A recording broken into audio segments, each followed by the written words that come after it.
બનાસકાંઠા જિલ્લા મધ્યસ્થ સહકારી પાલનપુરની ભાભર શાખાની ખડોસણ સેવા સહકારી મંડળીમાં મૃતકના નામે પાક ધિરાણ ઉપડી જતા પરિવારજનોએ કરી તપાસની માંગ। ભાભર તાલુકામાં સેવા સહકારી મંડળીઓમાં ધિરાણ બાબતે તપાસ થાય તો મોટું કૌભાંડ બહાર આવી શકે તેવું લોકમુખે ચર્ચા। ભાભર તાલુકાના ખડોસણ ગામની સેવા સહકારી મંડળી દ્વારા કૌભાંડ થયા હોવાની સભાસદોમાં રાડ ઉઠી છે। ખડોસણ ગામના ખેડૂતોને બનાસકાંઠા જિલ્લા મધ્યસ્થ સહકારી પાલનપુરની ભાભર શાખા દ્વારા ખેડૂતોને પાક ધિરાણની રકમ ભરવા બાબતની નોટિસ મળતા જેમાં ખેડૂત સભાસદોએ ધિરાણ લીધેલ હોવાનું નોટિસમાં જણાવેલ, પરંતુ નોટિસ મળનાર સભાસદોએ અગાઉ ધિરાણ લીધેલ હતું।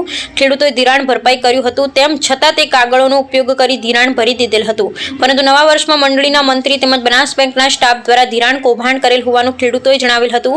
આજરોજ સોમવારે મોટી સંખ્યામાં નોટિસ મળનાર ખેડૂત સભાસદો ભાભરની બનાસ બેંક ભાભર શાખામાં રજૂઆત માટે આવ્યા હતા, જેમાં ખડોસણ ગામના રબારી જોધાભાઈ ધુડાભાઈ જેઓ 2021માં કોરોના સમયે મૃત્યુ પામેલા છે। પરિવારના જનોએ તેમના ઘરે કેસીસી પાક ધિરાણની 3 લાખ ભરવાની નોટિસ મળતા ભાભરની બનાસ બેંકની શાખાએ કેટલાક ખેડૂતો એકઠા થઈ આવ્યા હતા અને તપાસ કરાવતા બનાસ બેંક ભાભર શાખાના મેનેજર કમલેશભાઈ શાહ દ્વારા તપાસ કરતા જણાવેલ કે 6/7/2023ના 3 લાખ રૂપિયા જોધાભાઈ ધુડાભાઈ રબારીના નામે પાક ધિરાણ ઉપાડ્યાનું રેકોર્ડ ઉપરથી માલુમ પડ્યું। મૃતકના નામે પૈસા ઉપડતા મૃતક ખેડૂતના પુત્ર આંબાભાઈ રબારી દ્વારા મંડળીના મંત્રી સહિત ભાભર બનાસ બેંકના સ્ટાફ પર અનેક સવાલો ઉઠી રહ્યા છે કે મૃતકના નામે પાક ધિરાણ કેવી રીતે મંજૂર કરવામાં આવ્યું છે અને મંજૂર થયેલા પાક ધિરાણ કોણે ઉપાડ્યું તેવી અનેક સવાલો ઉઠી રહ્યા છે। Bureau report Ramjibhai રાયકોટ।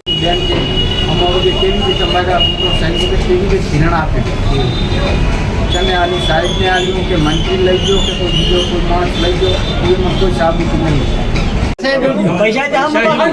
पैसा लीधा है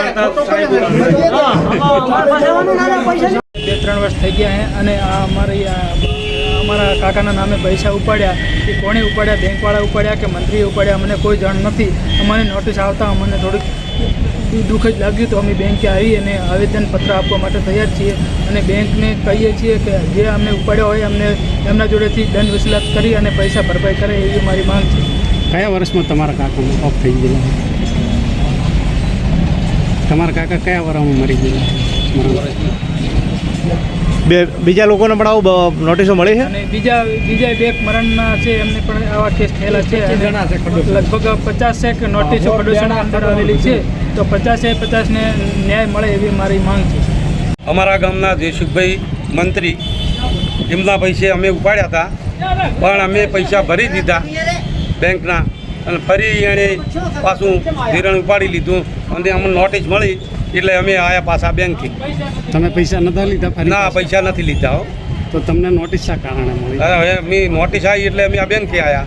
બેંકવાળાએ શું? હા, બેંકવાળાએ કીધું કે પૈસા ઉપડી ગયા છે, લીધેલું છે આવું કીધું। હકીકતમાં તમે લીધા જ નથી? હા, હકીકતમાં અમે લીધા નથી। બોલો તમારું? મારું નામ પાંચાભાઈ રત્નાભાઈ ઠાકોર ખડોસણ। આ નોટિસ 1,05,000ની આવેલી છે, અમે ધિરાણ નથી કરેલું તેમ છતાં આવેલી છે અને આ 50,000ની આવેલી હતી હું ભરવા તૈયાર એગ્રી છું અત્યારે। તો અત્યારે આ બેંક મેનેજરે 1,20,000નો 2 ખાતા ઉપર બોધો બોલે છે, એટલે આ મેં કીધું સરને કીધું કે આ ભરવા હું તૈયાર નહીં, 50,000 ભરવા તૈયાર છું અને આ નવી નોટિસ 12મા મહિનામાં 1,20,000ની આવેલી છે। એ પૈસા તમે મેં ઉપાડેલા નથી તેમ છતાં નવી નોટિસ આવી છે। કઈ મંડળીની છે? ખડોસણ અને ભાભરમાં 50,000 છે, બીજી તો આ ઉપાડવા હું તૈયાર છું। પણ ખડોસણમાં લીધા જ નથી? હા, ખડોસણમાં નથી લીધા તેમ છતાં આ નોટિસ આવેલી છે। શું નામ તમારું? કાબાભાઈ ખડોસણ, કાબાભાઈ જોધાભાઈ રબારી, ગામ ખડોસણ। અમારો સાહેબ મારા પપ્પા કોરોનામાં થઈ ગયા 2021માં અને 2023માં ધિરાણ અમારું ઉપડ્યું, તો મારા પપ્પા વખ થઈ ગયા છે, અમને કોઈ વાતની ખબર નથી। તો આ બનાસ બેંકે કઈ રીતે ધિરાણ આલ્યું અમારી મંડળીને કોઈ ખબર નહીં, બરાબર? અમારી મંડળીનો મંત્રીમાં જાણતો હશે, અમે કોઈ જાણતા નથી। એમાં કંઈ બોલાઈને પેલે આગળ લઈ એના કણે હશે તો પણ એને આમાં વગેરે કેવી રીતે આલ્યું, બરાબર? એને અમારે પૂરી તપાસ જોવે। મારા પપ્પા વખ થઈ ગયા એના પાસે અમને કોઈ એમની ધિરાણ લીધો નથી 1 રૂપિયા। કેટલા રૂપિયાના ધિરાણ થયા? 3 લાખનું ધિરાણની નોટિસ આવી છે તારી, બરાબર? એટલે મરેલા વ્યક્તિના નામે ધિરાણ થઈ ગયું એવું હો તમે? હોય મરી ગયા પછી ઉપડ્યા છે પૈસા? હોય તો મરી ગયા પછી સાહેબ ઉપડ્યા છે પૈસા, પહેલાં તમે કોઈ તો લીધેલ નથી? ના, અમે કોઈ રૂપિયો લીધેલ। કઈ મંડળી છે તમારે? અમારે ભાભર મંડળી ખડોસણ। આવા તો અમારા 40 જણા અમારા ગામના ખડોસણના છે. બેડા ભાભોર બધે ગામની ગાડીઓ આવી ગઈ છે, આવી ગઈ તરત છે. બરાબર, હવે બેંકના સાહેબ કોઈ એડા હાલતા નથી, કોઈ મંત્રી એડા હાલતો નથી. તો અમારે જવાબ આલોચના અમારો જીવો સત્ય લઈને જોવે, અમને હાસો ન્યાય મળવો પડે.